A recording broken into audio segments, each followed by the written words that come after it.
Kumusta po kayo? Bago po ang lahat, first things first.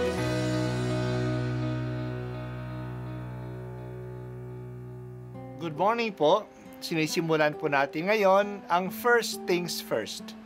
At dito po, tinatalakay natin sa unang bahagi ng umaga natin ay ang first readings na binabasa po sa banal na misa.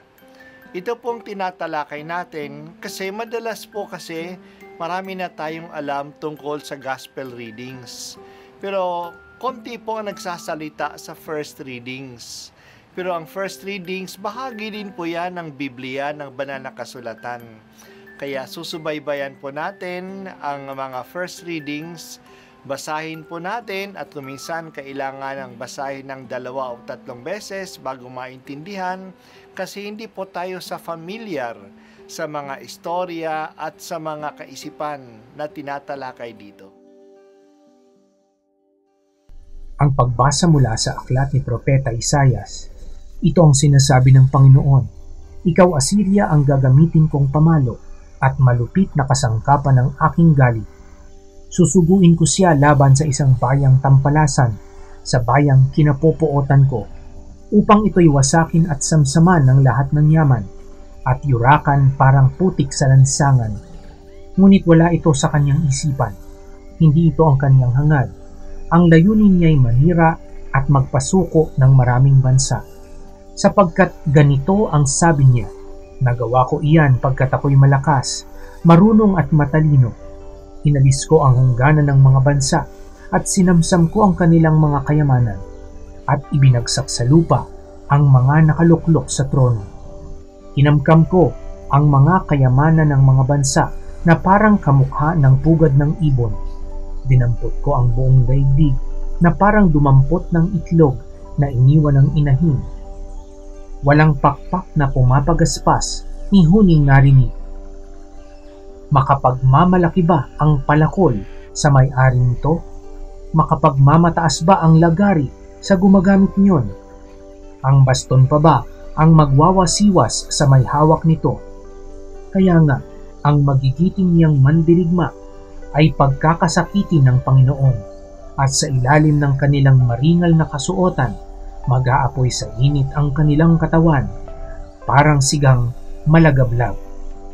Ang salita ng Diyos. Salamat sa Diyos. Ang paniniwala ng mga propeta ay may iisang Diyos lamang at yan ay si Yahweh. Kaya siya ay hindi lang Diyos ng Israel. Siya ay Diyos ng buong mundo.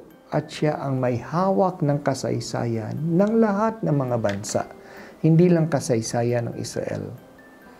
Ang Assyrian Empire ang namumuno sa buong mundo noong panahon ni Propeta Isaias. Nagsalita ang propeta laban sa empire na ito. Sabi niya na ginawa ng Diyos ang Assyrian Empire upang parusahan ang isang bayan na hindi sumusunod sa Kanya. Maring ito ay ang kaharian ng Israel. Kaya binigyan siya ng kapangyarihan na maging malakas na empire. Pero hindi ito ang gusto niya.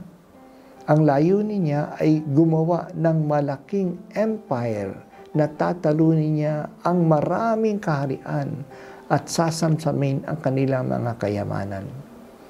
Gusto niyang ibagsak ang lahat kahit na ang mga bansang walang kalaban-laban. Para siyang isang tao na kumukuha ng itlog at ng mga sisiw sa isang pugad na wala namang kakayahan ang sisiw na tumakas o ipagtanggol ang sarili. Ang Assyria ay isang instrumento lang ng Diyos, pero hindi ito sumusunod sa Kanya. Maaari na ba na ang lagari ay papalag sa may hawak sa Kanya? Maaari bang pumalag ang baston sa kamay na humahawak sa Kanya? Sa halip, ang magigiting niyang mandirigma ay matatalo. At sa halip ng karangalan, apoy ang kakain sa Kanya. Talagang ang kapangyarihan ay nakakalasing. Kapag nakatikim na ng kapangyarihan, hindi na ito mapipigil. Natalo na ang ibang bansa, mas lalawakan pa niya ang kanyang nasasakupan.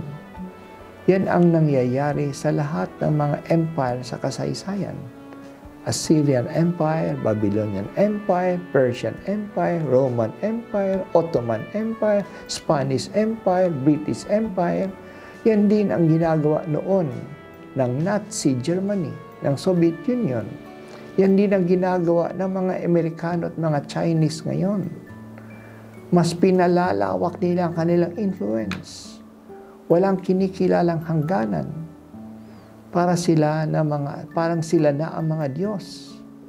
Hindi nila kinikilala na sila instrumento lang sa kamay ng Diyos, na siyang Panginoon ng lahat, Panginoon ng kasaysayan. Hindi sila sumusunod sa batas ng Diyos. Yan ang nangyayari sa mga tao na nalalasing sa kapangyarihan.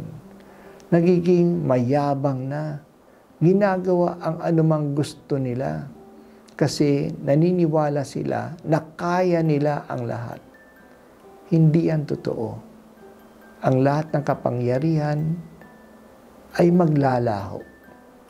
Sana ang anumang kapangyarihan o kakayahan na mayroon tayo ay gamitin natin ayon sa layunin na nagbigay sa atin ng kakayang yun, na walang iba kundi ang Diyos na Panginoon ng lahat. Bigyan po ninyo ako, Panginoon, ng karunungan na kilalanin na ikaw ang pinanggalingan ng lahat ng aking kakayahan. Sana po gamitin ko ang aking kakayahan ayon sa iyong kalooban. Tulungan mo po akong hindi mahulog sa kayabangan na gusto kong gawin ang gusto ko lang, na walang pagsaalang-alang sa iyong kalooban.